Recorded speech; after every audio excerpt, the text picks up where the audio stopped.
ಶ್ರೀ ಗುರುಭ್ಯೋ ನಮಃ ಶ್ರೀಕೃಷ್ಣಾಯ ನಮಃ. ಎಲ್ಲರಿಗೂ ನಮಸ್ಕಾರ. ಒಬ್ಬರು ಸಂದೇಹ ಕೇಳಿರು, ಶ್ರಾರ್ಧ ಸಂದರ್ಭದಲ್ಲಿ ಇವಾಗ ಮೊಸರು ವ್ರತ ನಡೀತಾ ಇದೆ, ಆ ಸಂದರ್ಭದಲ್ಲಿ ಮೊಸರು ಹಾಕಬಹುದಾ, ಯೂಸ್ ಮಾಡಬಹುದಾ ಇಲ್ಲವಾ ಹಾಗೆ ಅಂತ. ಶ್ರಾರ್ಧದಲ್ಲಿ ಮೊಸರು ಯೂಸ್ ಮಾಡಬಹುದು ಹಾಗೆ ಅಂತ ಒಂದು, ಮಾಡಬಾರ್ದು ಅಂತ ಇನ್ನೊಂದಿದೆ. ಎರಡು ಏನು ಅಂತ ಹೇಳ್ತಾನೆ, ಅರ್ಥ ಮಾಡಿಕಿಲ್ರಿ. ಮೊಸರು ಯೂಸ್ ಮಾಡಬಾರ್ದು ಹಾಗೆ ಅಂತ ಅಂಬೋದು ಏನು ಅಂತಂದರೆ, ಇವಾಗ ಚಾತುರ್ಮಾಸ್ಯ ವ್ರತ ಆ ಒಂದೊಂದು ತಿಂಗಳಲ್ಲಿ ಒಂದೊಂದು ಪದಾರ್ಥಗಳು ತ್ಯಾಗ ಮಾಡಬೇಕು ಅಂತ ಹೇಳ್ತಾರೆ.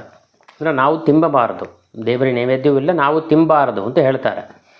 ಆಯಿತು. ಇದು ಶ್ರಾರ್ಧ ಸಂದರ್ಭದಲ್ಲಿ 7 ವಿಧವಾದ ಪೂಜೆ ಮಾಡ್ತವೆ. ಅದರಲ್ಲಿ 2 ವಿಶ್ವೇದೇವ ಬ್ರಾಹ್ಮರು, ಪಿತೃಬ್ರಾಹ್ಮರು ಅಂತ ಎಲೆ ಹಾಕಿ ಅದರಲ್ಲಿ ಅನ್ನ ಪಾಯಸ ಎಲ್ಲ ಬಡಿಸ್ತಾವೆ. ಆ ಸಂದರ್ಭದಲ್ಲಿ ಆ ಎಲೆಯಲ್ಲಿ ಬ್ರಾಹ್ಮರಿಗೆ ಹಾಕುವ ಅನ್ನ ಪಾಯಸ ಇತ್ಯಾದಿಗಳು ಹಾಕ್ತಾವಲ್ಲ, ಅಲ್ಲಿ ಮೊಸರು ಬಡಿಸಬಾರದು.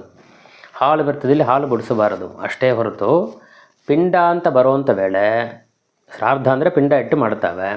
ಪಿಂಡ ಅಂದರೆ ಏನು, ಅದು ಏನು ಲಕ್ಷಣ ಹಾಗೆ ಅಂತಂದರೆ, ತಿಲಂ ಅಂದರೆ ಎಳ್ಳು, ತಿಲಮನ್ನಂ ಚಪಾಣೀಯಂ ಗುಡಂ ದಧಿ ಪಯಸ್ತತ ಮಧು ಸರ್ಪಿ ಸಮಾಯುಕ್ತಂ ಅಷ್ಟಾಂಗಂ ಪಿಂಡ ಲಕ್ಷಣ ಅಂತ ಪಿಂಡದ ಲಕ್ಷಣವನ್ನು ಹೇಳ್ತಾರೆ.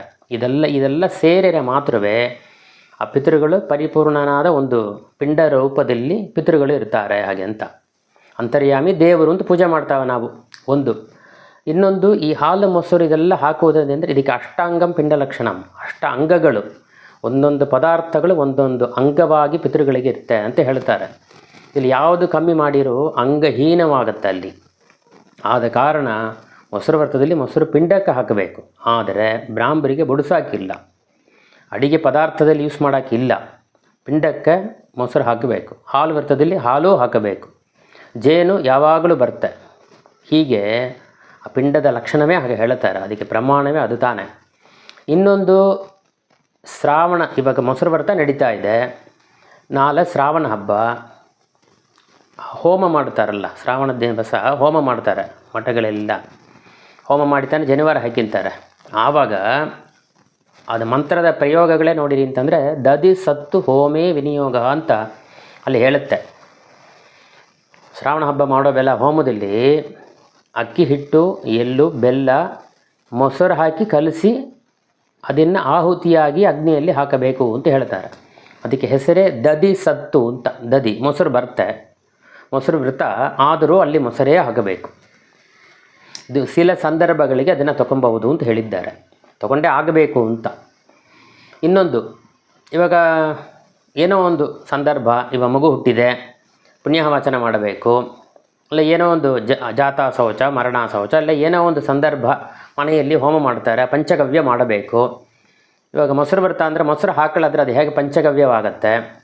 ಅದೇ ಹೊತ್ತು ಹಾಲು ವ್ರತ ಬರೋ ವೇಳೆ ಪಂಚಗವ್ಯ ಮಾಡಬೇಕು ಅಂದರೆ ಹಾಲು ಹಾಕಬಾರ್ದು ವ್ರತ ಹಾಗೆ ಅಂತಂದರೆ ಪಂಚಗವ್ಯ ಹೇಗೆ ಆಗೋದು?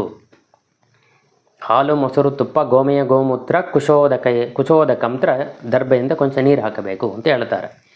ಇದರಲ್ಲಿ ಯಾವುದು ಒಂದು ಇಲ್ಲ ಅಂತಂದರೆ ಕೂಡ ಆ ಪದಾರ್ಥ ಪೂರ್ಣತೆ ಆಗೋದಿಲ್ಲ, ಅಂಗಹೀನವಾಗತ್ತೆ ಅದಲ್ಲಿ. ಆದ ಕಾರಣ ಈ ಸಂದರ್ಭದಲ್ಲಿ ಇದು ಮಾಡಬೇಕು ಅಂತ ಶಾಸ್ತ್ರ ಹೇಳಿದೆ ನಿಯಮದಿಂದ ನಾವು ಅದನ್ನು ಮಾಡಿ ದೇವರ ಪಿತೃಗಳ ಅನುಗ್ರಹಕ್ಕೆ ಪಾತ್ರರಾಗೋಣ. ಅರ್ಥ ಆಗಿರೋದು ನೆನೆಸ್ತಾನೆ ಅನೇಕವಾಗಿ. ಶ್ರೀಕೃಷ್ಣಾಯ ನಮಃ.